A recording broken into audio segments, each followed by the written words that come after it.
14ই March 2025 সালের সর্বপ্রথম চন্দ্রগ্রহণটি সংঘটিত হয়েছে। তবে এটি একটি পূর্ণগ্রাস চন্দ্রগ্রহণ হলেও ভারত ও বাংলাদেশ থেকে দেখা যায়নি। এরপরে 29শে মার্চ একটি সূর্যগ্রহণ হতে চলেছে, যে সূর্যগ্রহণটি আংশিক সূর্যগ্রহণ হিসেবে সংগঠিত হবে। আজকের ভিডিওর মাধ্যমে আমরা আপনাদেরকে জানাবো সূর্যগ্রহণটি কোন কোন দেশ থেকে দেখা যাবে, সূর্যগ্রহণটি ভারত ও বাংলাদেশ থেকে দেখা যাবে কিনা, দেখা গেলে ভারত ও বাংলাদেশ থেকে কোন সময় দেখা যাবে এবং এই গ্রহণের সময় কি করবেন ও কি করা যাবে না। চলুন শুরু করা যাক। তার আগে বলে রাখছি, চ্যানেলে নতুন হয়ে থাকলে চ্যানেলটি সাবস্ক্রাইব করবেন। ফেসবুক পেজ থেকে আমাদের এই ভিডিওটি দেখে থাকলে পেজটি ফলো করতে ভুলবেন না। চলুন শুরু করা যাক। এই সূর্যগ্রহণটি মূলত দেখা যাবে এশিয়া, আফ্রিকা, ইউরোপ, আটলান্টিক, আর্কটিকা এবং এর পাশাপাশি উত্তর আমেরিকা, দক্ষিণ আমেরিকার বিভিন্ন অঞ্চল থেকে। বাংলাদেশের সময় অনুযায়ী এই গ্রহণটি শুরু হবে 29শে মার্চ দুপুর 2:50 এবং গ্রহণটি শেষ হয়ে যাবে 29শে মার্চ সন্ধে 6:43। ভারতীয় সময় অনুযায়ী এই গ্রহণটি শুরু হবে 29শে মার্চ দুপুর 2:20 এবং গ্রহণটি শেষ হয়ে যাবে সন্ধে 6:13। এই গ্রহণটি একটি আংশিক সূর্যগ্রহণ হবে। তবে আশ্চর্যের বিষয় হচ্ছে এই গ্রহণটি এমনভাবেই হবে যে ভারত ও বাংলাদেশ থেকে এই গ্রহণটি দেখা যাবে না। যেহেতু গ্রহণটি দেখা যাবে না, এর সূতককালও বৈধ হবে না বলে মনে করা হচ্ছে। কিন্তু এই গ্রহণটিও দিনের বেলায় এবং সূর্যগ্রহণের ঠিক সময়ই হচ্ছে, তাই প্রত্যেক গর্ভবতী নারীদের অবশ্যই সচেতন থাকা উচিত। পৃথিবীর অন্যান্য দেশে যারা অবস্থান করছেন তারা জন্মসূত্রে ভারতীয় হয়ে থাকলে আপনি ভারতের যে সময়কাল বলেছি তার সাথে নিজের বর্তমান অবস্থানরত দেশের সময়ের পার্থক্যকে যোগ বা বিয়োগ করে নিয়ে আপনার দেশে সূর্যগ্রহণটি কোন সময় হবে তা বের করে ফেলতে পারবেন।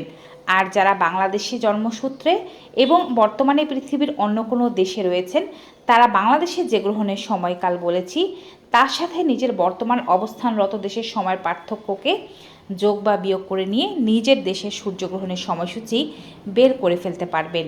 এবারে জানাচ্ছি এই গ্রহণের সময় কি করা যাবে ও কি করা উচিত হবে না।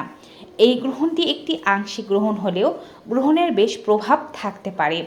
এই গ্রহণের সময় মুসলমান বোনদেরকে আমরা স্পেশালভাবে কোনো কিছুই করতে বলছি না, কারণ তাদের ধর্মীয় শাস্ত্রে গ্রহণের সময় কোনো কিছু করতে হবে এমন কিছু বলা নেই। তারা গ্রহণের সময় চাইলে নামাজ পড়তে পারেন, জিকির করতে পারেন, ইবাদত করতে পারেন, কোরআন তেলাওয়াত করতে পারেন, তাদের ইচ্ছে মতো কাজ করে সময়টিকে অতিবাহিত করতে পারেন। যারা সনাতন ধর্মের মানুষ রয়েছেন তারা যদি গ্রহণের নিয়মাবলীগুলো মানতে চান তবে গ্রহণের সময় কি কি করবেন চলুন জেনে নিই। গ্রহণের সময় কোনো কিছু খাওয়া যাবে না। মলমূত্র ত্যাগ করা থেকে নিজেকে বিরত রাখার চেষ্টা করতে হবে। গ্রহণের সময় জল পান করাও নিষেধ। তবে গর্ভবতী বোনেদের অনেক দীর্ঘ সময় জল না পান করলে বা মূত্র চেপে রাখলে সমস্যা হতে পারে।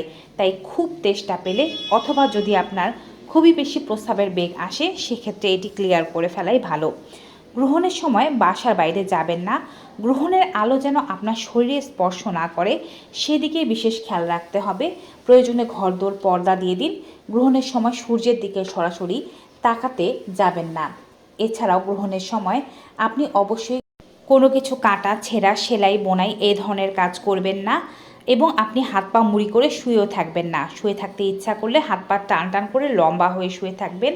এছাড়া সবচেয়ে ভালো হয় যদি চুল খোলা রেখে হাঁটাহাঁটি করতে পারেন। গ্রহণের সময় ভগবানের মূর্তি স্পর্শ করবেন না। কোনো ভালো কাজ, দান, অর্চনা, পূজা এই ধরনের কাজ করবেন না। মনে মনে সৃষ্টিকর্তার নাম জপ করতে পারেন। গ্রহণের আগে আপনার বাড়িতে তৈরি করা খাবারগুলো খেয়ে ফেলুন। অবশিষ্ট ভেজা খাবারগুলো ফেলে দিন।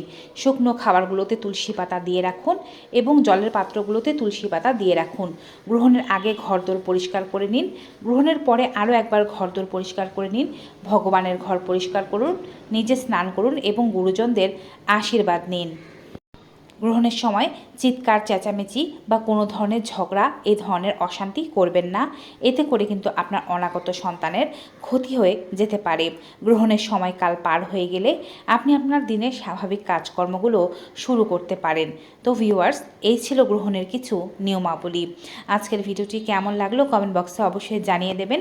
ভিডিওটি বেশি বেশি সকলের মাঝে শেয়ার করে দিন, যেন সবাই এর উপকারিতা পেতে পারে। বিদায় নেব, সবাই ভালো থাকুন, সুস্থ থাকুন, দেখা হবে নতুন কোনো ভিডিওতে। Good bye and take care.